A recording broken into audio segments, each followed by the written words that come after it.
वक्रतुण्ड महाकाय कोटि सूर्य समप्रभ निर्विघ्नं कुरु मे देव सर्वकार्येषु सर्वदा। గౌరవనీయులైన ప్రజలందరికీ నమస్కారం. ఈ రోజుల్లో కొన్ని రాష్ట్రాలలో కొన్ని ప్రాంతాలలో చిన్న చిన్న స్థలాలు ఉంటాయి. సో నేను ఒక చిన్న డయాగ్రామ్స్ వేశాను రండి. ఇది ఒక 12, ఇది ఒక 30 అనుకుందాం, ఇది ఒక 15, ఇది ఒక 70 అనుకుందాం. సో ఇది ఒక స్క్వేర్ ప్లాట్ 55/55 అనుకుందాం. సో ఎక్కువగా స్థలాలు ఆంధ్రప్రదేశ్ రాష్ట్రంలో కొన్ని జిల్లాలలో కొన్ని మండలాల్లో ఇలాంటి స్థలాలే ఉన్నాయి. సో ఎందుకోసం అంటే మీనా వాస్తుకి ఫోన్ చేసి సార్ నాకు స్థలం 15/70 ఉంది, వాస్తు ప్లాన్ కావాలని అడుగుతున్నారు. సో చూడండి, చిన్న స్థలాల గురించి కూడా వాస్తుశాస్త్రంలో చెప్పడం జరిగింది. ఎలాంటి పద్ధతులను పాటించి దానిని నివాసయోగ్యముగా మార్చుకోవాలి. కానీ ఒక గృహానికి వచ్చే పొడవు వెడల్పులు మంచి స్థాయిలో ఉండి గృహం మరియు ఆ గృహంలో చెప్పబడిన లక్షణాలతో కలిపి మానవుడు నివసించడానికి అవసరమయ్యే పద్ధతులన్నింటినీ పాటించి కట్టే ఒక గృహానికి వచ్చే లక్షణాలని ఈ స్థలాల్లో పాటించలేము అని వాస్తుశాస్త్రం చెప్తుంది. ఇక్కడ మరి ఈ చిన్న స్థలాలకి వాస్తు ప్లాన్ అవసరమా? రండి, ఇక్కడ వాస్తు ప్లాన్ అవసరమా, మరి వాస్తు వ్యక్తి అవసరమా? ఇది మీరు ఆలోచించాలి. నేను దీనికి సమాధానం కూడా చెప్తాను. అయితే మనం శ్లోకం చూద్దాం రండి. క్షేత్రే అత్యల్పే తు మధ్యే అంగనమపి. చూడండి ఏమంటుంది, క్షేత్రే అత్యల్పే. మీ యొక్క స్థలం ఏదైతే ఉందో అది చాలా తక్కువ స్థాయిలో ఉందనుకుందాం. 12/30 స్థలం ఉంది మీకు. మరి దాన్ని ఏం చేయమంటుంది? నివాస యోగ్యానికి రావాలి అని అనుకుంటే మధ్యే అంగనమపి, దాని మధ్య భాగంలో ఒక వాకిలిలాగా ఇలా చేసుకోమని చెప్తుంది. ఓపెన్ టు స్కై పెట్టుకోవచ్చు, లేదా ఇంటి మధ్య భాగంలో ఇలా వాకిలిలాగా పెట్టుకోవాలి. నెక్స్ట్, మధ్యే అంగనమపి చ కృతాంతాత్మ భూసూత్రయోగతం.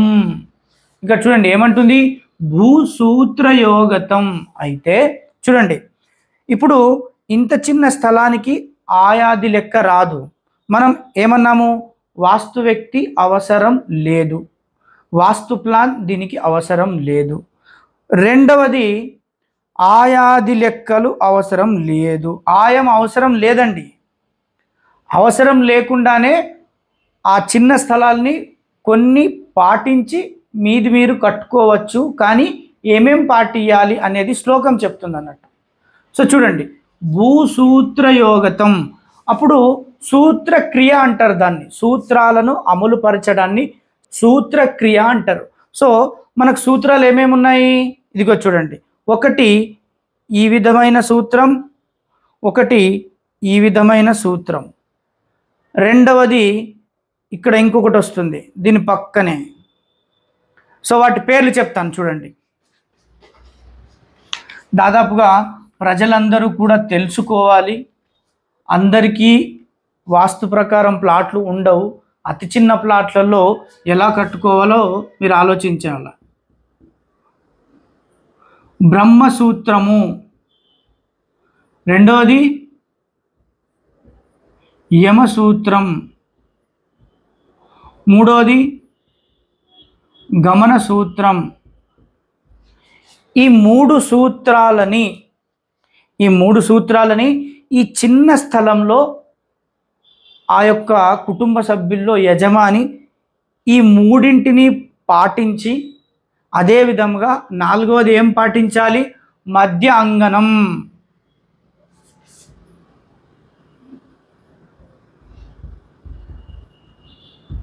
4 పాయింట్లు ఇక్కడ పాటిస్తే సరిపోతుంది.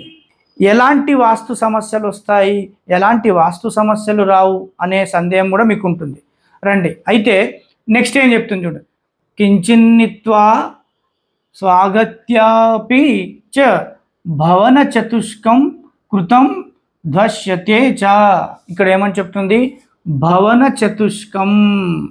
చూడండి, ఇప్పుడు మనం ఈ 4 అంశాలు పాటించాం. అయితే ఈ 4 అంశాలు పాటించి మనం అతి చిన్నగా ఇలా నిర్మాణం ఏర్పాటు చేసుకుంటే భవన చతుష్కం అంటే ఇదిగో చూడండి. ఈ 4 అంశాలని నేను రఫ్ చేస్తాను, మీరు గుర్తుపెట్టుకోండి, అందరికీ తెలుసు అవి. చూడండి, ఒక భవనం మంచి స్క్వేర్లో కట్టబడింది అనుకుందాం. దాని చతుష్కోణాలు, ఈ చతుష్కోణాలు ఏవైతే ఉన్నాయో ఇవి పాటించి ఈ గృహాన్ని ఎంత అందంగా అయితే నిర్మిస్తారో ఆ విధంగా ఈ గృహం అనేది కనబడుతుంది. కృతం ధ్వశ్యతే చ. సో ఇక్కడ ఈ విధంగా మీరు అతి చిన్న స్థలాన్ని మీరు ఈ విధంగా 4 పాయింట్లు యూజ్ చేసి కట్టుకోవాలి. కానీ ఎలాంటి వాస్తు వ్యక్తి అవసరం లేదు. ఊరికే మీరు ఫోన్ చేసి నాకు వాస్తు ప్లాన్ కావాలి అని అడిగితే దాదాపుగా ఇటీవల ఫీజు అనేది మీకు చెప్తారు, మీరు అది పే చేయలేరు, అతి పేద కుటుంబం కాబట్టి. సో ఈ వీడియో చూసి మీకు ఇంత స్థలం ఉంది, సో మధ్య భాగంలో ఒక వాకిలిలాగా చేసుకొని ఈ 3 పాయింట్లు ఇదొకటి 4 పాయింట్లు యూజ్ చేసి మీరు మీ నిర్మాణాన్ని మీరు కట్టుకోవచ్చు. ఈ 4 పాయింట్లని మీరు ఇంప్లిమెంటేషన్ చేస్తే ఒక భవన చతుష్కానికి ఎంత అందంగా ఇవి మనం పాటించి కడతామో దానిలాగే అందంగా కనబడుతుంది. ఇక్కడ కూడా 15/70 ఉంది, దీనికి కూడా ఇలా మధ్య భాగంలో అంగనం చేసుకోవాలి. అంటే ఓపెన్ టు స్కై కూడా పెట్టుకోవచ్చండి. అదే దాని యొక్క ఏదైతే సారాంశం. ఇక్కడ చూడండి, ఇలా పాటియాలి, ఇలా పాటించి మీరు నిర్మించుకోవాలి. ఇక్కడ చూడండి, మరి దీనికి మనకు వాస్తు దోషాలు ఏమైనా వర్తిస్తాయా? సో నెక్స్ట్ శ్లోకం అదే ఉంది, వర్తిస్తాయా వర్తించవా, ఒకవేళ దోషాలు ఎక్కువగా వస్తాయా దోషాలు తక్కువగా వస్తాయా, ఈ 2వ శ్లోకంలో వివరిస్తాను. మీరు నెక్స్ట్ వీడియోలో చూడండి. తక్కువ స్థలాలు ఉన్నవారికి వాస్తు వ్యక్తి నిజానికి అవసరం లేదు. మీరు భయపడకండి. ఎందుకోసం అంటే తక్కువ స్థలం ఉన్నప్పుడు వాస్తుశాస్త్రమే చెప్తుంది ఏ విధమైన నిర్మాణం చేసుకోవాలి. అంతేగాని ఏదో అవుతుంది ఎలా చేసుకోవాలి ఇవన్నీ మీ మనసులోంచి ఆలోచనలు తీసేయండి. సో నెక్స్ట్ మనకు వాస్తు దోషాలు అతి చిన్న స్థలంలో ఉంటాయా ఉండయా, ఉంటే ఏ విధమైన రెమెడీస్ ఉంటాయి అనేవి కూడా నేను చెప్తాను. అంతవరకు మీనా వాస్తు ఛానల్ని చూస్తూ ఉండండి. ధన్యవాదాలు.